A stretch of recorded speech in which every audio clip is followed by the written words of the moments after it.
Telugu Desam party జాతీయ అధ్యక్షుడు మాజీ ముఖ్యమంత్రి నారా చంద్రబాబు నాయుడు కాకినాడలో నిర్వహించిన ప్రజాగళ సభ విజయవంతమైందని టీడీపీ పార్టీ సిటీ మాజీ ఎమ్మెల్యే వనమాడి కొండబాబు పేర్కొన్నారు. సోమవారం కాకినాడ జిల్లా టీడీపీ పార్టీ కార్యాలయంలో విలేకరుల సమావేశం నిర్వహించారు. సందర్భంగా ఆయన మాట్లాడారు. సభలో చంద్రబాబు మాట్లాడుతుంటే మహిళల నుండి భారీ స్పందన రావడం జరిగిందని అన్నారు. కుట్ర రాజకీయం చేయాలంటే జగన్మోహన్ రెడ్డికే సాధ్యమని అన్నారు. కన్నవారిని కూడా చంపడానికి జగన్ వెనకాడని పేర్కొన్నారు. కుటుంబం అంతా ఒకే చోట ఉండాలని తాను ఒకే చోట ఇల్లు కట్టడం జరిగిందని తెలిపారు.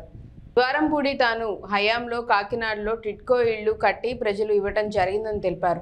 సమావేశంలో కాకినాడ సిటీ అధ్యక్షుడు వీరు, ఎలివేషన్ నాయకులు తుమ్మల రమేష్, ఒమ్మి బాలాజీ, తుమ్మల సునీత, సంగిశెట్టి అశోక్, బలిసడి రంగారావు తదితరులు పాల్గొన్నారు.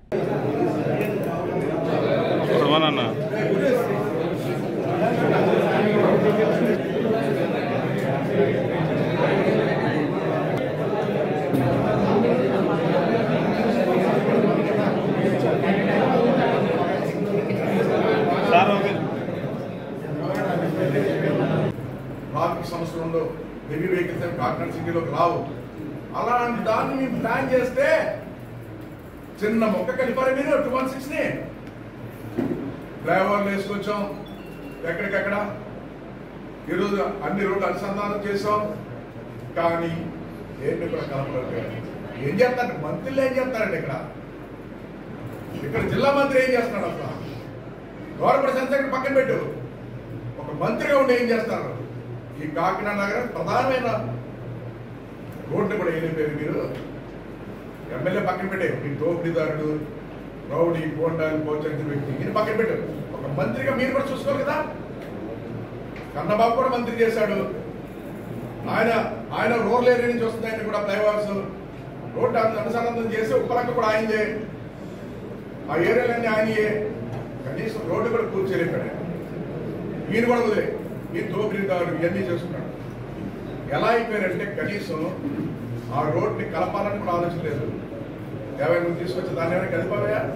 గవర్నమెంట్ సంస్థ కాకినాడ ప్రజలకు ఏనాడని ఆలోచించే ప్రజల కోసం నువ్వు 5 సంవత్సరాలు ఆ రోడ్ వేస్తుంటే కాకినాడ రింగ్ రోడ్ అయిపోయింది. రింగ్ రోడ్ అయిపోయిన తర్వాత ఇండస్ట్రియల్ పెరిగితే పక్కన ట్రాఫిక్ సమస్యలు తీరుతాయి. ప్రజల సిటీలో కాకినాడ హెవీ వెహికల్ ఒకటి రాదు. ఇవాళ ఎన్ని హెవీ వెహికల్స్ వచ్చేస్తున్నాయండి కాకినాడ నగరంలోకి. ఆ 2 బ్రిడ్జిలు పాత అయిపోయినాయి. ఆ పాత బ్రిడ్జిల నుంచి వెళ్ళిపోతున్నాయి. రేపు ఏదైనా ప్రమాదం జరిగితే ఎంత దారుణమైన వ్యక్తి అంటే 5 సంవత్సరాలు కనీసం కాకినాడ కోసం, కాకినాడ ప్రజల కోసం ఆలోచించలేదు అని కూడా సందర్భంగా తెలియజేస్తున్నాను. అదేవిధంగా చూసుకున్నట్టే చంద్రబాబు నాయుడు గారికి, పవన్ కళ్యాణ్కి బియ్యం గురించి తెలియదండి. బియ్యం ఎక్స్పోర్ట్ గురించి, బియ్యం గురించి తెలియదట. తెలియదు పాప. ఎందుకు తెలుస్తుంది? నువ్వు సీక్రెట్గా చేస్తే, నువ్వు సీక్రెట్గా చేసినా తెలుసుకున్నారు. ఈ సీక్రెట్ అంతా కొంతమంది తెలియదు. నీ గురించి తెలుసుకున్నారు ప్రత్యేకంగా. నువ్వు దొంగ బియ్యం వ్యాపారం ఈరోజు కాదు, ఎప్పటి నుంచి ఉంది నీకు దొంగ బియ్యం వ్యాపారం? నువ్వు ఏ విధంగా చేస్తున్నావో, చెయ్యాలనుకున్నారో మీరు ప్రణాళిక సిద్ధం చేసుకున్నారు రాష్ట్ర వ్యాప్తంగా. గతంలో జరిగింది, ఇప్పుడు ఇంకా ఎక్కువ చేస్తాం. ఏ విధంగా చేస్తాను?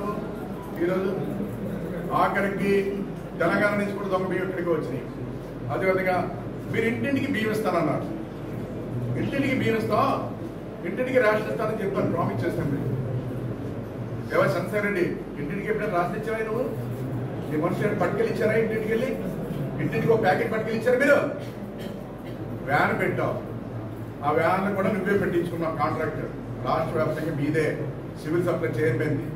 ఆ వ్యాన్లకు పెట్టి కురవలు మీ ఓల్డే ఏంటి వెళ్తున్నారు. సెంటర్లో కూర్చొని సైరన్ వేస్తున్నారు. అది పోలీస్ వ్యాన్ తెలియట్లేదు, రేషన్ వ్యాన్ తెలియట్లేదండి.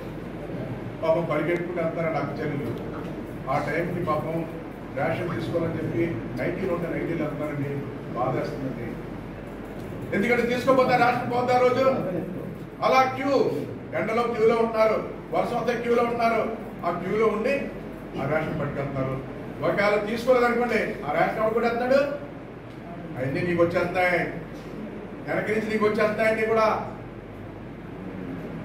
అలాగా రేషన్ బియ్యం అంతా కూడా రీసైక్లింగ్ చేసి కొట్టేసి పేదవాళ్ళంతా కూడా నువ్వు బియ్యం అమ్ముకుంటున్నావు. వాడికి తెలియదండి. ముందు మీ అందరినీ రిక్వెస్ట్, ఆలస్యమైంది అనుకోకుండా వేరే ప్రోగ్రాం రావడం వల్ల అక్కడికి వెళ్ళడం ఆలస్యమైంది. ఎలక్షన్ సమయంగా మీ అందరినీ రిక్వెస్ట్ చేస్తున్నా. మరి ఈరోజు మీ అందరికీ తెలుసు, రాష్ట్ర వ్యాప్తంగా మా అధ్యక్షుడు నారా చంద్రబాబు నాయుడు గారు ప్రజాకాలం కార్యక్రమం తీసుకుని ప్రజల దగ్గరికి వెళ్తున్నారు.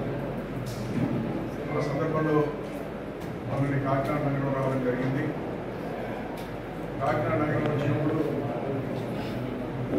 సుమారు 6 గంటలకి మేము ఘాటీ సెంటర్లో స్వాగతం పలకడానికి ఆయన కోసం మేము కార్యక్రమాలు తీసుకోవడం జరిగింది. ఘాటీ సెంటర్ నుంచి సంతసగం దగ్గర మీటింగ్ ఏర్పాటు చేసుకోవడం జరిగింది. ఘాటీ సెంటర్ నుంచి స్వాగతం పలకాలని కార్యక్రమాలు ఏర్పాటు చేసుకున్నాం.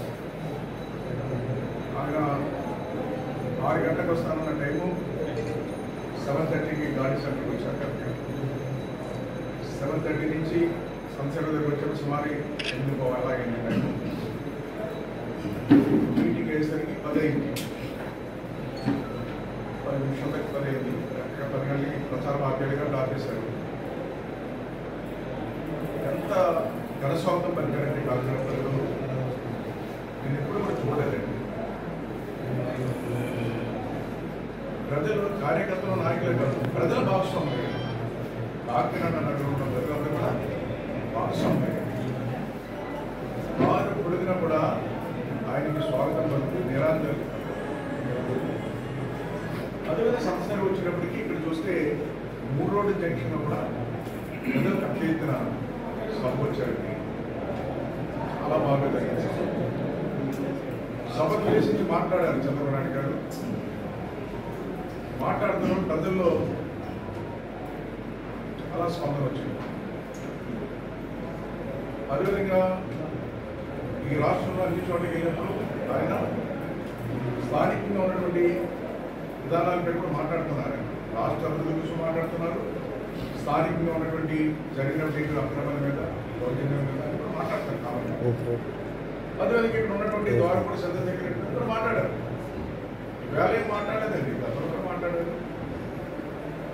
అయ్యే మాటలు నేను మాట్లాడాను, అవే మాటలు పవన్ కళ్యాణ్ గారు మాట్లాడారు, అవే మాటలు అన్ని మీ టీవీలో ఇచ్చారు. మీరు అందరూ మీ టీవీలో ఇచ్చినప్పుడేమో అలాంటి వార్తలు అలాంటి ఇలాంటి లారీ వేసుకుని మీకు వెళ్తానన్నారు. మీడియా సోదరు మిమ్మల్ని బెదిరించారు. అదేవిధంగా మమ్మల్ని కూడా ఇష్టం మాట్లాడాడు. మీకు అందరికీ తెలుసు. ఆయన దేనికి సమాధానం చెప్పారు. ఆయన చేసిన అవినీతి మీద మేము ఎప్పుడూ మాట్లాడతాము. ఇప్పుడేంటండి, ఆయన అధికారంలోకి వచ్చిన కాడి నుంచి ఏ అవినీతి చేస్తే అవినీతి అంతా కూడా మీ ద్వారా బయట పెట్టాం, మీ పాత్రికేయ ద్వారా. కానీ దానికి సమాధానం చెప్పకుండా ఒక్కరికేదో మాట్లాడతారు, కించపరుస్తూ మాట్లాడతారు, హ్యాపీగా మాట్లాడతారు. ఈరోజు ఏం మాట్లాడుతున్నారండి, చంద్రబాబు నాయుడు గారు అన్ని మాట్లాడిన అవాస్తవాలు. ఆయన కుట్ర రాజకీయాలు చేస్తున్నారు. కుట్ర రాజకీయాలు అంటాడండి, కుట్ర రాజకీయాలు చేస్తాడైనా. కుట్ర రాజకీయాలు చేసింది జగన్మోహన్ రెడ్డి. ఆయన ముఖ్యమంత్రి కావడం కోసం, ఆయన స్వార్థం కోసం సొంత బాబాయ్ అని చెప్పేశాడు. ఆయన బాబాయ్ అని చెప్పేసిన తర్వాత ఈరోజు వాళ్ళ చెల్లి తల్లి అందరినీ దూరం చేశాడు. కుట్ర రాజకీయం అంటే జగన్మోహన్ రెడ్డిది.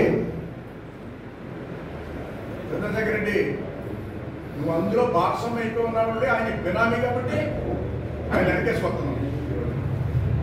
కుట్ర రాజకీయం మీ నాయకుడిది జగన్మోహన్ రెడ్డి.